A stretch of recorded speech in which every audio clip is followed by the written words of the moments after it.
real training camp this time? Yeah, it's in the locker room. Guys always talk about coming down here and doing camp here, and obviously coming in 2019 after camp, and then last year with COVID being still at our facility up there in Thousand Oaks. It's exciting. I'm excited to get off campus, just get a new scene, and to get underway here soon. Speaking of new scenes, your shift over, I mean, I know you repped with the ones for most of the spring, if not all the spring. Some of it, live snap, some of it kind of going through the communication thing.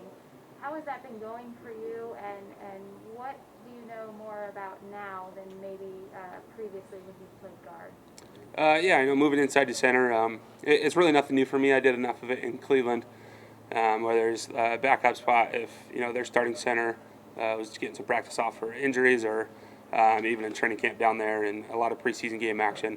So it's not new to me by any means. I'm very comfortable at it, and this off-season period in the OTAs, it was a really good time to get on the same page with Stafford and the rest of the offensive line, and just how they want things communicated. And so going through that was a great, taking it slow, getting those steps in, and just kind of understanding different things with Coach McVay's just offense. And I think over these last 2 years playing guard has really helped me understand the offense even more, and just to hear Blythe's calls as he was center for me the last couple of years, and understand what he sees and take it from there. Sean was sort of talking about how he wants to continue to keep things as a competition with you and Brian, but in terms of your confidence in being able to take over that spot full time, are you confident you can do that and secure that spot? Yeah, and I think it's just as a competitor, right? You're going out there to win a spot, and in this business, there's only 32 starting center spots available. So I have an opportunity to get one, and I mean, credit to Brian.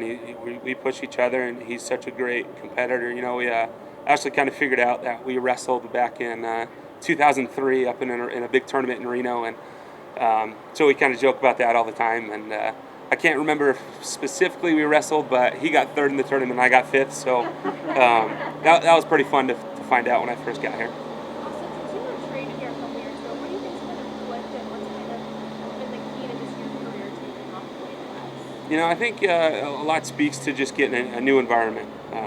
You just get a fresh start somewhere. You get to walk into a place and you get new opportunities to really make an impact on new minds. And I think showing up here in Los Angeles has really helped me out in that sense. Just to get a fresh start in the league and just show who I am as a person, as a player. Is center more appealing to you in some way than guard? Yeah, I think there's definitely something about being in charge up front. I really like being in control of just kind of seeing the defense and understanding it from there, and taking that responsibility that it's on me as a center to get everyone on the same page. And it falls on me if we're not, and I got to own up to that.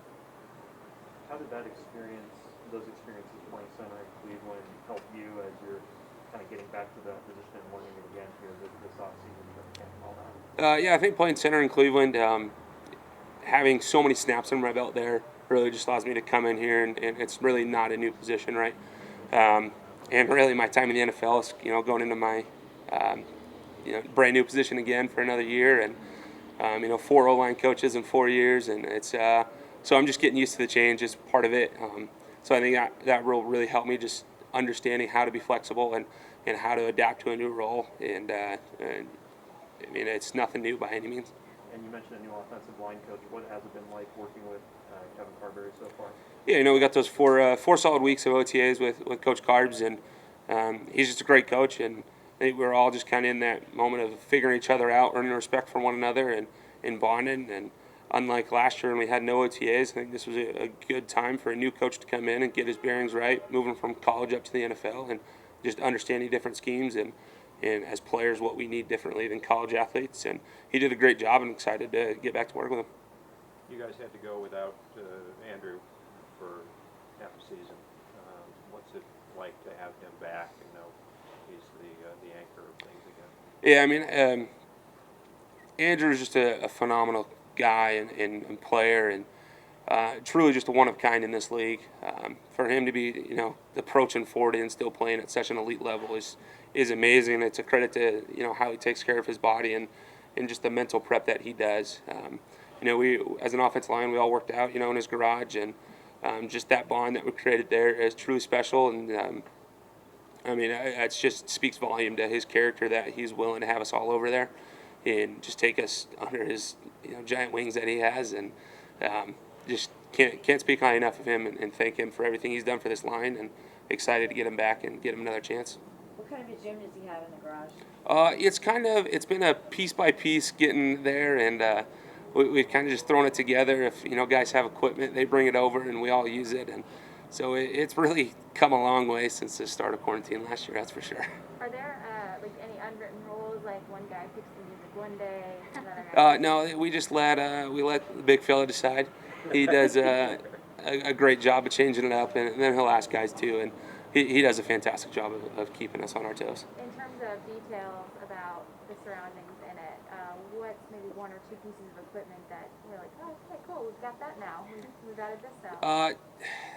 Unfortunately, there's some extra cardio equipment, and just like, and our trainer Ryan Swanson down there, I mean, he just gets after us. He's like, "Oh, this is easy," and he worked out with us one time, and he was dying. It's like, okay, yeah, it's not so easy now, and so the cardio equipment, versus climber, and just watt bikes and different things, and just we get after it for sure. So does Ryan kind of give you guys a circuit or a routine to do? Does Whit set the example for that? How did that kind of work when you messed with Yeah, it's just kind of ebbs and flows. Figures it out every single day, depending on how many guys are there, or just a couple different lift groups. And there's never any rest. You're just going from one thing to the other, adding accessory things, adding core, and it keeps going. It's a grind for an hour and a half. Get a couple more. We don't see a lot of San Francisco Giants hats. Yes, was not anticipating the media immediately upon entry, but yeah, it's part of me. Growing up in Reno, it's Bay Area is close to me there, and that was the disappointing part about getting traded to LA. Was I'm still going to wear this black and orange. That's for sure. Nothing changing there. A lot of Rem fans are Dodger fans. Are you making hey, we're on top of the division? No one was expecting us to be here.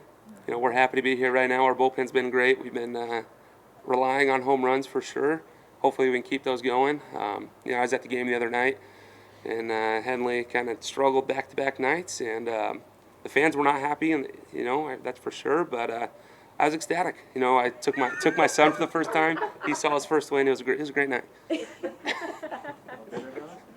Obviously, obviously the goal is to win the Super Bowl. How much is that motivating everyone right now?